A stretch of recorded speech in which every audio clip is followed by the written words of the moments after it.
I want you to think back to the first time you ever remember being truly afraid. What was it? Does it stick with you today? This is the sort of thing that we talk about on the House of Asher. Won't you join us?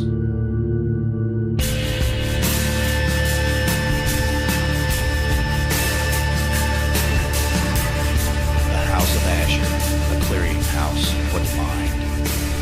Good afternoon, everybody. It's June 19th. It's probably about 5:30 in the afternoon. This is your host, Steve Asher. You're listening to the House of Asher podcast. This is episode 25. And something that I always thought that was really cool, be it in music, be it in movies, be it in church, be it in anything. Music has always played a very large part in the way that humans express themselves and express emotions. Not every culture people necessarily express their emotions in words. A lot of people do. Some cultures do not. The thing is, though, generally any culture that has a certain amount or has an exposure to music, where of course there are certain cultures that don't have music. There are certain cultures that did not have written words. They only maybe went on oral histories and whatnot. But moreover not, especially nowadays, you can get somebody from the Ukraine, somebody from Japan, somebody from Mexico, somebody from Iceland, and you can put them in a room and play a certain piece of music, and it will emote certain ranges of empathic of an empathic experience. And a lot of times these people have the same sort of feelings. That's why a lot of times you're going to find, like, maybe in a position where a person is, say, in a concert, and a lot of times that's like-minded people, and they'll go there and they'll have that same experience. When the music's sort of melancholy, they'll feel it. You can just feel it wash over a crowd. Rather, now when you say have someone watching a movie, that's a perfect example.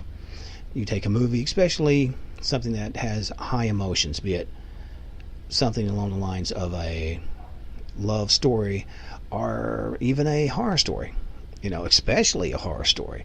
Me being a large horror nut, you can take, say, a segment of film. They take it from, say, The Exorcist, or say take it from Babadook, or some whatever, just whatever generation, especially like classic Universal monsters. Good God, the sweeping musical scores in that, Jesus Christ. To me, it made the films, because you can watch scenes, where you've got Frankenstein coming out, and some of the Frankenstein's movies were wonderful, and some were kind of, were not as great. But even the ones that had iffy cinematography, the music behind it, the when the monster appears, bum bum bum, and you have that drop, that heaviness, and it just speaks for itself. Another thing that I always really liked, again, liking horror, which I liked horror, I love rock and roll, I loved metal, I loved punk, all that stuff. Especially, you get into like classic stuff, like, say, Sabbath. When I was young, stuff like Sabbath scared the crap out of me. And, now I kind of know that was sort of like a flattened fifth, or, the devil's tone, or what do you want to call it. And at the time, it spoke to me as, oh, that's menacing. That's something to be fearful of. And it's because I didn't really get it and didn't really understand it. Also, I was like 5, cut me a freaking break. But as I got older, I embraced this music. Jesus Christ is some of my favorite music today. And, that style of music that drew from like the old horror movies, which drew from, operatic setups of music and tonality. And that's the thing. If you take all the way back, people say, oh, well, that's, a relatively modern thing. That's just not true. That's just not true. If you look at, choirs, like the Mormon Tabernacle Choir. They sing every Christmas for most places, and you have that heartwarming emotional connection, and everybody shares it. Gregorian chants, monks will use these to. Me not being Catholic, I don't quite get it, but I'm assuming it's a thing of pulling together. There's a thing of sharing the moment and the unification for the work of God, and I can get that. I see that. Just like you go to certain African villages, there's a lot of a cappella type singing there, and all these voices rather will blend together and form this tapestry of emotion, and it's a journey, and it goes so beyond the visual. I mean, we can do a lot with visual now, but there's just something about music that goes really deep and primal with us. I'm assuming it goes back to when the first caveman was beating around on logs and smacking rocks together or whatnot. I don't know. I think maybe it was an attempt to imitate some of the sounds around them, birds and different animals, and connect with nature on that way. I'm not sure, but it was one of those things that certainly there's a power to it, and there's a magic to it. I mean, there's even spells. I mean, if you look into certain books, grimoires and things like that. But regardless of what you believe, sometimes that there's music involved in a conjuring or a binding or what. Even the fact of rhyming, it's very sing-songy.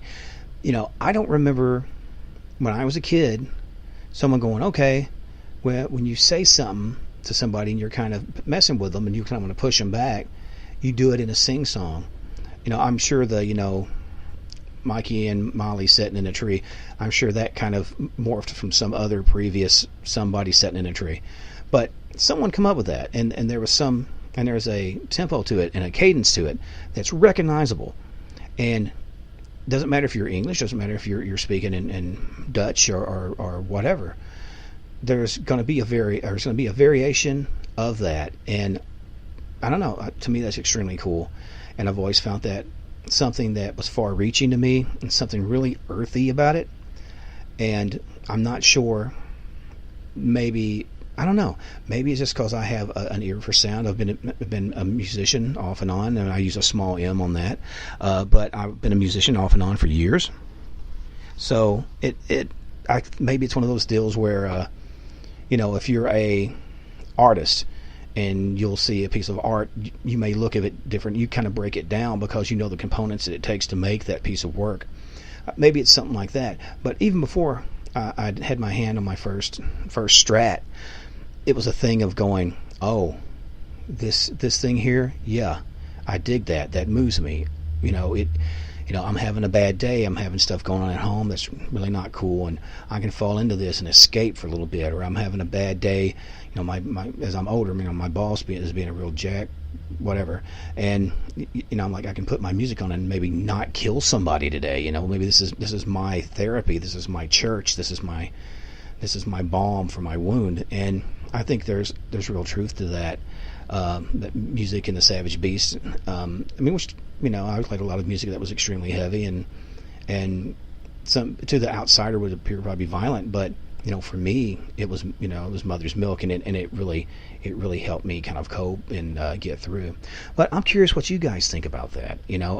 Is there certain pieces of music that elicit not just memories but emotions? Good or bad. I'm kind of curious what it is. Maybe it's connected to a bad breakup, or maybe it was a favorite song of your grandmother's or whoever's. I'd like to hear about that. Because like I said, it's interesting because you can really get an idea of people's life's journeys sometimes with the songs that their favorites or their least favorites. But I guess I'm going to wind this down. It's starting to get late over here. I need to get in there and handle some stuff, but I want you guys to enjoy the rest of the afternoon.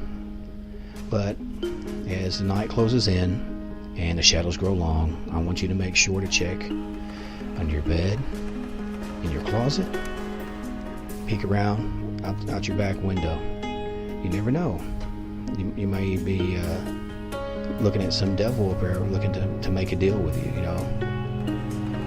But above all things, until next time, care for one another, care for yourselves, and stay scared.